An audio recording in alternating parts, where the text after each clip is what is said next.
जी हाँ, आप में से बहुतों के कमेंट आ रहे हैं कि दीपक सर इश्यू ऑफ शेयर्स का टॉपिक तो समझ में ही नहीं आ रहा है। तो भाई उन कमेंट्स का जवाब देने के लिए मैंने पूरी एक वीडियो सीरीज बना दी है इश्यू ऑफ शेयर्स के टॉपिक के ऊपर। लिंक डिस्क्रिप्शन बॉक्स में डाल दिया है, वहां जाकर के आप उस वीडियो सीरीज को परचेज कर सकते हैं। कॉस्ट सिर्फ 200 रुपए है। और उस वीडियो सीरीज की एक खासियत है कि अगर एक बार टॉपिक आपने उस वीडियो सीरीज से पढ़ लिया, समझ लिया, तो यार कहीं और से पढ़ने की जरूरत नहीं आएगी। सो देर ना कीजिए, फौरन जाइए उस लिंक पर और उस वीडियो सीरीज को परचेज करके देखिए। ये टॉपिक हमेशा के लिए क्लियर हो जाएगा।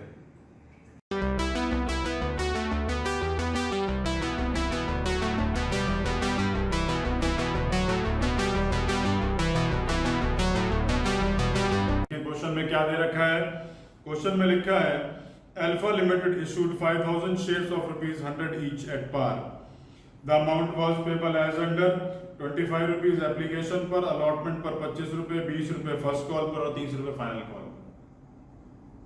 कंपनी ने फाइनल कॉल नहीं मांगी। एक्स एक होल्डर है जिसके पास 100 शेयर्स हैं, उसने अलॉटमेंट और फर्स्ट कॉल का पैसा नहीं दिया और फर्स्ट कॉल के बाद उसके शेयर्स को फॉरफिट कर लिया और उसे रीइशू भी कर दिया है 6500 के शेयर्स की वैल्यू पर। जर्नल एंट्री मांगी और बोला है शेयर कैपिटल शो करो इन द बैलेंस शीट। तो आइए सबसे पहले जर्नल से स्टार्ट करते हैं।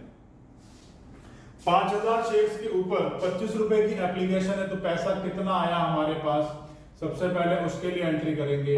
एंट्री है bank account debit to share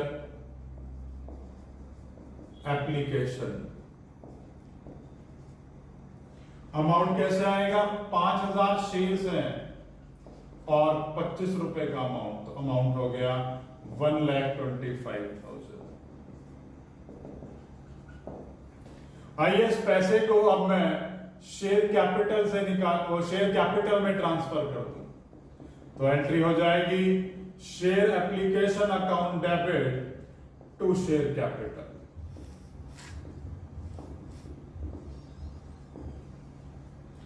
$1,25,000।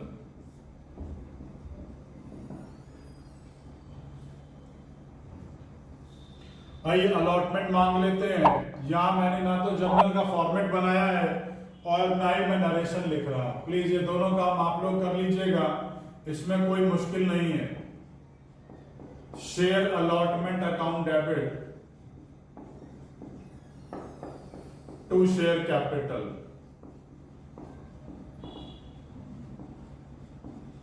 5000 shares हैं और 25 रुपीज की अलॉटमेंट है, तो टोटल वैल्यू हो गई 1,25,000। आइए क्योंकि डिफॉल्ट आ गई है अलॉटमेंट पर, तो देखें उसे कैसे लिखेंगे।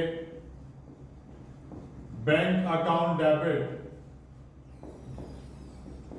Colon arrear account debit to share allotment. कितने शेयर्स है भाई? 100 शेयर्स का पैसा नहीं दिया। अलॉटमेंट के कितने पैसे नहीं दिए? अलॉटमेंट के 25 रुपए नहीं दिए, तो वैल्यू 2500 हो गई। टोटल पैसा कितना आना था? 1,25,000, जिसमें से इतना नहीं आया, तो कितना आ जाएगा?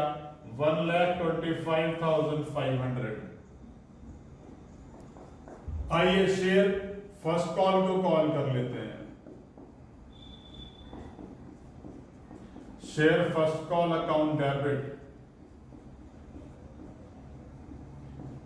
To share capital. Share first call to share capital. 5000 shares के ऊपर 20 रुपए कितने हो गए भाई? 1,00,000 रुपए हो गए।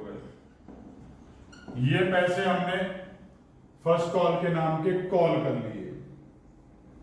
अब एक शेयर होल्डर है जिसने पहले वाला अलॉटमेंट का पैसा नहीं दिया, अब उसने फर्स्ट कॉल का पैसा भी नहीं दिया, तो मैंने कॉल इन एरियर के नाम से इसका बैलेंस डेबिट कर लिया to share first call. Entry में अमाउंट देखेंगे, 1,00,000 रुपए टोटल आने हैं। एक शेयर होल्डर 100 शेयर होल्ड करके बैठा है और उसने 20 रुपए नहीं दिए, तो मतलब 2 रुपए उसने नहीं दिए, तो अमाउंट आ गया 98,000। अब क्योंकि उसने फर्स्ट कॉल भी नहीं दी, तो डायरेक्टर ने कहा कि इसके शेयर्स को फॉरफिट कर लो। तो आइए फॉरफीचर की एंट्री कर लेते हैं। Share capital account debit,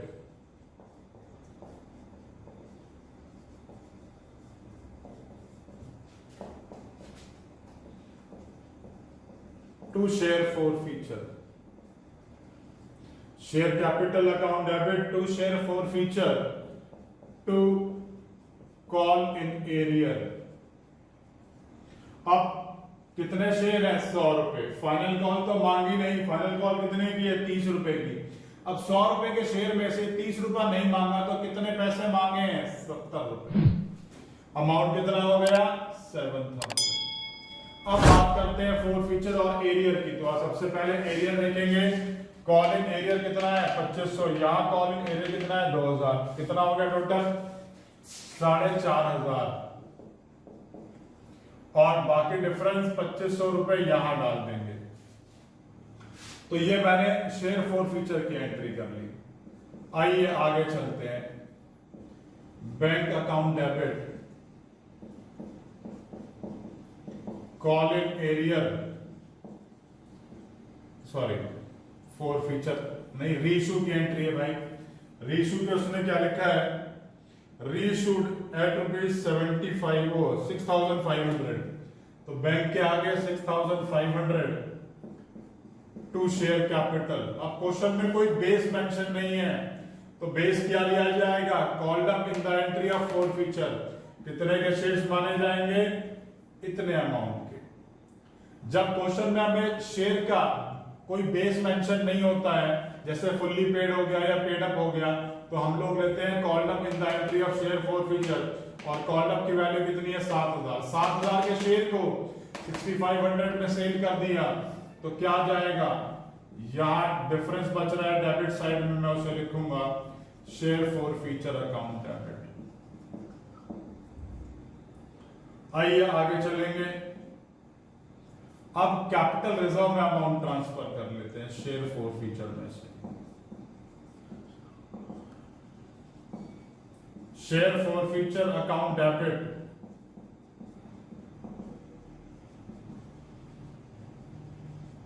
to capital reserve.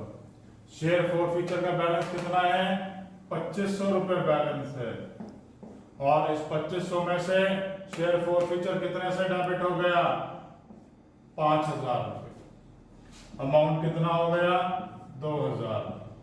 ये अमाउंट मैंने शेयर फॉरफीचर से कैपिटल रिजर्व में ट्रांसफर कर दिया। आइए, इसमें हमसे बैलेंस शीट भी मांगी है और इस क्वेश्चन में फाइनल कॉल नहीं मांगी गई है।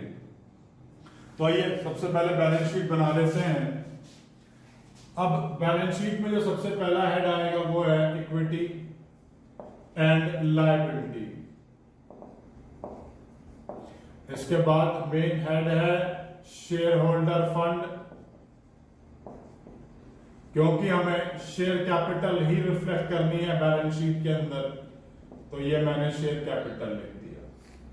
अब नोट टू अकाउंट में पहला नोट नंबर डाला और ये नोट नंबर मैंने यहां भी लिख देना है शेयर कैपिटल। अब शेयर कैपिटल का मैं डिवीजन करूंगा। सबसे पहला डिवीजन होता है ऑथराइज्ड कैपिटल। ऑथराइज्ड कैपिटल कितना है? अब इसमें ऑथराइज्ड कैपिटल तो दे नहीं रखा, तो इस तरह से लाइन लिख के छोड़ दूंगा।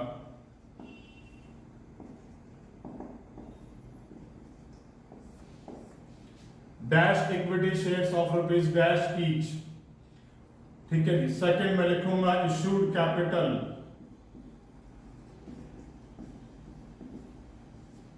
अब इशूड में कितने शेयर इशू करे हैं? 5,000 शेयर इशू करे हैं, तो 5,000 equity shares at the rate of 100 each. Amount आ गया 5 लाख। और मैं इसे कहीं टोटल में नहीं लूंगा इसके नीचे, इसलिए इसके नीचे मैंने डबल लाइन कर दी है। अब सब्सक्राइब कैपिटल की बात आ गई। सब्सक्राइब कैपिटल को दो हिस्सों में बांट लेते हैं, subscribe and fully paid. Subscribe and fully paid के अंदर वो पार्ट आता है जो फुल्ली कॉल्ड हो और फुल्ली पेड हो। तो क्वेश्चन में भाई फुल्ली पेड वो फुल्ली कॉल्ड तो है ही नहीं कुछ भी, तो सिर्फ एक ही लाइन आएगी, subscribed but not fully paid.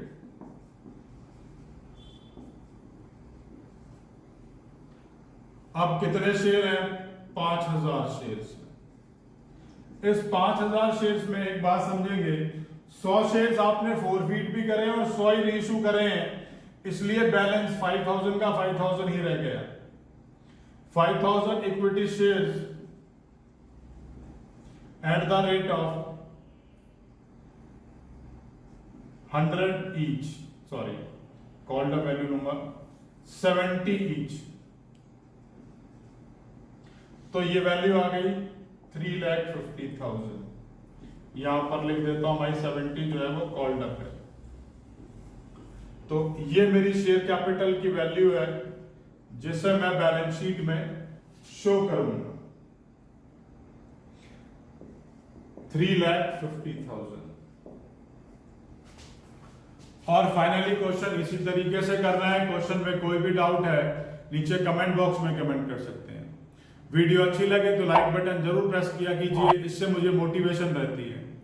और अगर इस टॉपिक के ऊपर अभी तक आपने मेरा वीडियो लेक्चर सीरीज को नहीं देखा है तो प्लीज उसे जरूर देखिए। उसको देखने के बाद चाहे आप किसी भी बुक से क्वेश्चन करें, किसी भी बुक से आप प्रैक्टिस करें, आपको शेयर्स के सारे कॉन्सेप्ट क्लियर रहेंगे।